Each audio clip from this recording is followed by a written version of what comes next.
به نام خداوند زمین و زمان. عرض سلام و ادب و احترام خدمت دانش آموزان و اولیای گرامی. امیدوارم که حالتون همیشه خوب باشه، هر کجا که هستین سلامت و سرزنده باشین. بنده علیاصغر میرزایی در خدمتتون هستیم با جلسه دوم زبان انگلیسی هفتم. انشالله که امیدوارم براتون ویدیو آموزنده باشه. خب بچه‌ها بریم شروع کنیم درس جلسه دوم. خب اینجا به ما گفته که نامبرز ها رو داده به ما بچه ها. نامبرز یعنی اعداد. نامبرز یعنی اعداد. گفته که check the numbers you know. چک کن، علامت بزن the numbers، اعدادی رو که you know، شما میدونی. خب بچه ها ما اینجا ردیفی از 1 تا 10 به ما اعداد رو داده، ما به ردیف علامت میزنیم. اولی 1 2 3 4 5 6 7 8 9 10. خب بچه ها دومی گفته که check you بخشیم بچه علامت بزنم که ببینید. گفته که can write your telephone number. گفته can میتونی write بنویسی your telephone number، شماره تلفنت رو.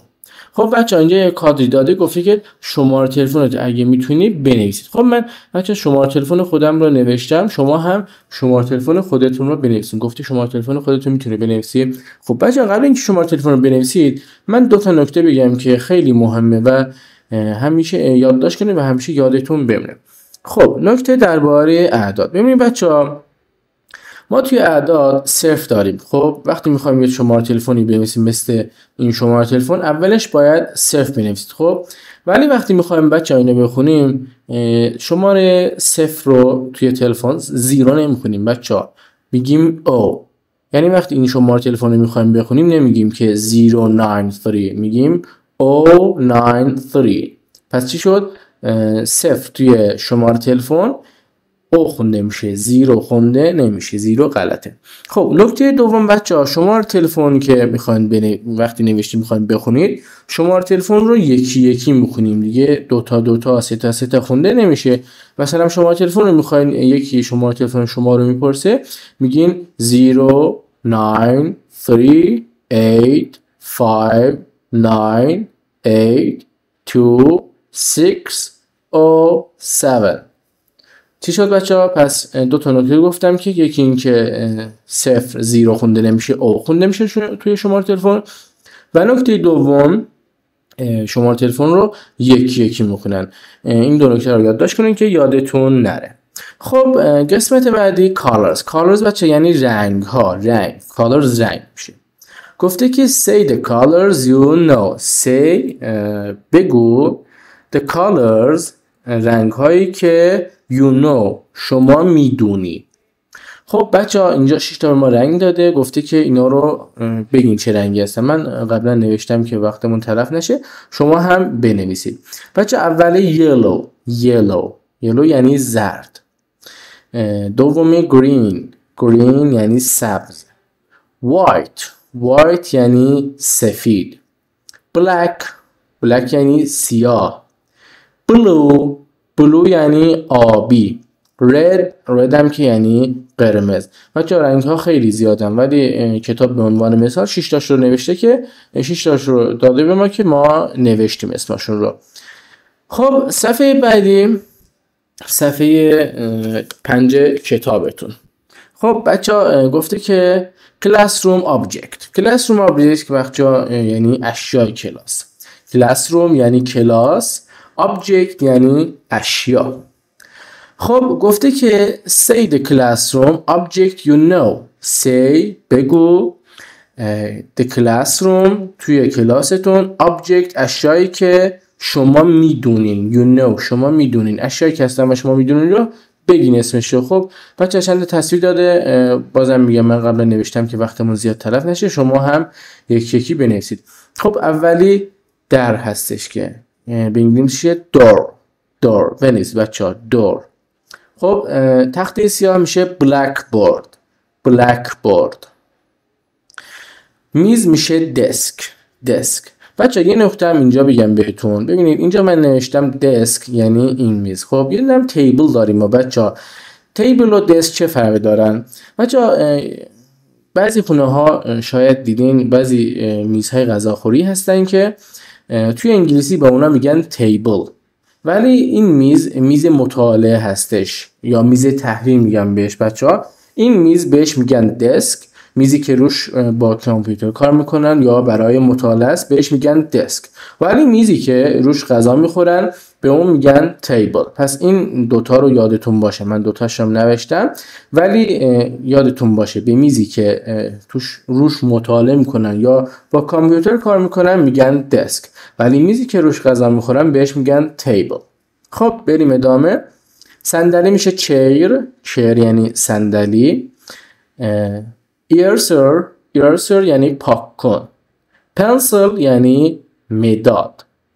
نوتبوک یعنی دفتر یادداشت. پن هم میشه بچه خودکار. خب پایین صفحه گفته که let's get to know each other. بچه let's get، پس بریم بشناسیم. to know که بشناسیم. each other بچه میشه همدیگر رو. پس بریم بشناسیم همدیگر رو. خب یه مکالمه کوتاهی داده برای آشنایی. گفته که listen to your teacher, they talk to know your classmate. بچه یه نکته ایرم اینجا بگم بهتون. اول معنیش رو بگم. listen to your teacher، گوش کنید. گوش کنید to your teacher به معلمتون. they talk to know your classmate، سپس صحبت کنید تا همکلاسی خود را بشناسید. بچه اینجا classmate، ببینید بچه ها اینجا classmate کلمه میت به کلمه ای که آخرش میت گرفته باشه بچه ها هم یعنی هم دیگه، یعنی هم. مثلا اینجا roommate. بچه ببینید roommate یعنی هم اتاقی. کلمه میت یعنی هم. roommate یعنی هم اتاقی. روم میشه اتاق. roommate یعنی هم اتاقی. schoolmate بچه ها اسکول میشه مدرسه. میت یعنی هم کلاس، هم مدرسه. school یعنی مدرسه، هم مدرسه. teammate یعنی هم تیمی. پس بچه ها میت یعنی کلمه هم یعنی هم تیمی. فهمیدین شد بچه ها؟ پس هر موقع کلمه آخرش میت اومد یعنی هم. روممیت یعنی هم اتاقی. اسکولمیت یعنی هم مدرسه. تیممیت یعنی هم تیمی. خب گفته که my names، بچه ها میگه که my name، مثلا یکی میخواد خودشو معرفی کنه میگه مثلا my name is حسین، یعنی اسم من حسین است. دومی گفته که what's your name please. what's چیه؟ your name اسمت، please لطفاً. بچه‌ها مثلا وقتی ما میخوایم از یکی بپرسیم مثلا اسم چی، میگیم که لطفاً اسمتو به هم بگو. اینجا هم گفته که what's your name please یعنی اسمت چیه؟ لطفاً. please یعنی لطفاً. خب بچه‌ها در جواب what's your name please میشه گفت که مثلا فرض کنید اسم شما علی، میخواین بگی من علی هستم. دو تا جواب میتونین بهش بگین. یا میتونین بهش بگین که I am Ali، I'm Ali. یا میتونین بگین my name is Ali، اسم من علی هست. دوتاش هم معنی شکیه ولی ساختارش فرق میکنه. I'm Ali یعنی همون I am هستش. I am Ali مخفف میشه I'm Ali. دومی میتونین بگین که my name is Ali، اسم من علی هست. خب بچه ها این جلسه همون به پایان رسید. امیدوارم که براتون مفید باشه.